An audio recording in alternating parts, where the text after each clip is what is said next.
pour l'envoyer immédiatement en prison. C'est la loi qui le dit. Il n'est pas libre de faire ce qu'il veut. Il est sous contrôle judiciaire. Il fait ce que le juge lui demande de faire. S'il ne le fait pas, comme il le dit, c'est la prison qui le reçoit. L'hôtel 0 étoile de Rebeuss. Je veux informer les Sénégalais. Parce que l'homme est dangereux et il est entouré d'une équipe de manipulateurs qui occupent les médias pour le présenter comme une victime d'un complot. Quelqu'un qu'on doit abattre. Quelqu'un qui n'est rien du tout. Qui ne peut pas être chef de village. Même si les maires de Ziguinchor, on connaît. Ziguinchor, c'est particulier. J'aime bien Ziguinchor. Mais il y a toujours des rebelles à Ziguinchor. Non, vous avez vu Salif Sadio? Le jour de la proclamation de la victoire de son ami rebelle, il a montré sa force. On a arrêté des militaires sénégalais. On a humilié des gens de l'armée.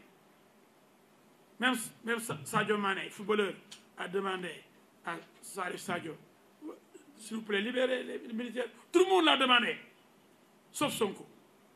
Parce que Sonko est pire que Salif Sadio. Peut-être Salif Sadio même, lui, peut avoir des sentiments tout dit, de Yermane. Sonko n'a pas de sentiments de Yermane. Pas de sentiments envers ses concitoyens. Il fait tuer et il dit non, 14 morts, non. La deuxième vague sera plus dévastatrice. Hey, ouais. 14 morts, c'est peu pour Sonko. Hey, les criminels, bandit criminel, le bandit Sonko, regardez ce qu'il dit. 14 morts pour un bandit, ça ne suffit pas. J'avais dit, la deuxième vague sera plus dévastatrice. Ah, c'est pas moi qui l'ai inventé, c'est le criminel qui n'est pas encore content. Les 14 morts là, c'est peu pour lui. Il veut voir, comme Poutine, des milliers d'Ukrainiens mourir dans les rues de Kiev et autres. Sonko est pire que Poutine. Il n'aime que la guerre. C'est qu'il n'a pas encore les moyens de Poutine. S'il avait les moyens de Poutine, il aurait exterminé le monde entier. Il aurait déclaré la guerre mondiale.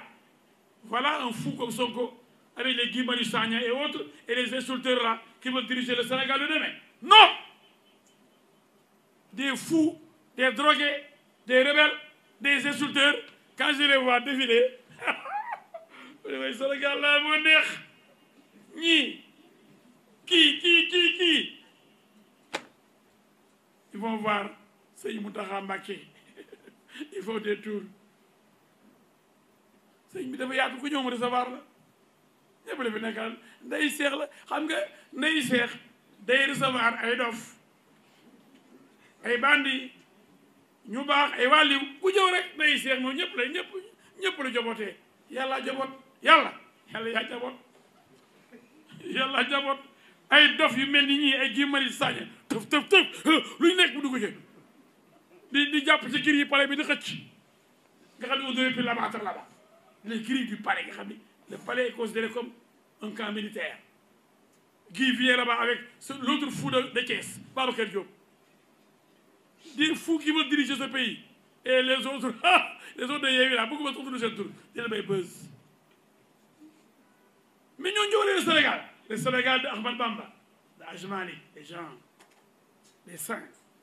Le Sénégal de Senghor, la classe, d'Abdou Diouf, le haut fonctionnaire, d'Abdoulaye Wade, le grand avocat, l'ami de El Hadji Diouf, de Macky Sall, l'ingénieur, l'ami de El Hadji Diouf aussi, son promotionnaire.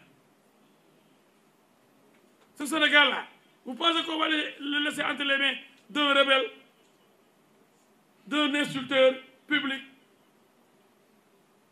d'un drogué et de syndicalistes qui n'ont même pas de militants, qui font le tour des plateaux.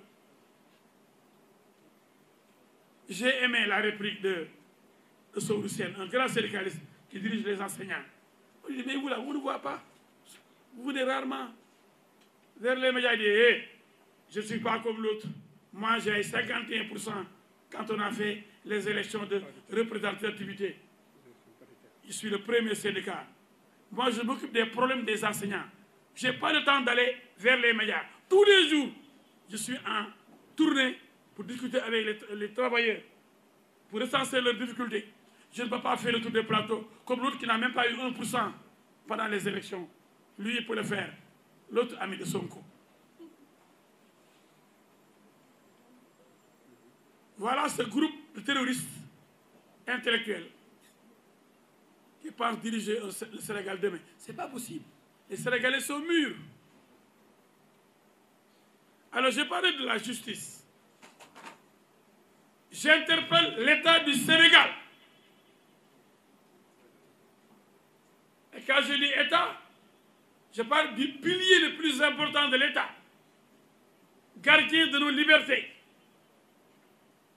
Ce pilier, c'est Dame Justice. Que cette dame montre sa puissance. Cette dame, même pour l'épouser, il faut se lever très tôt. Mais on peut l'épouser. Comment? Elle peut tomber sous le charme d'un homme bien, d'un homme juste, d'un homme correct, d'un homme qui la respecte, qui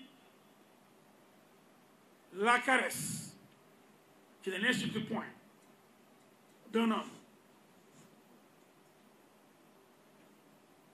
qui ne la diffame pas, qui ne la dénigre pas, mais qui quand même lui donne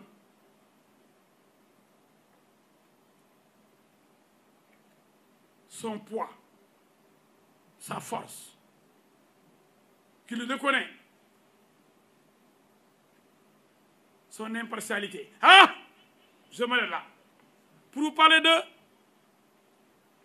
Une petite pause, parler encore de Sonko le nulard. Même des journaux imprudents ont repris le terme de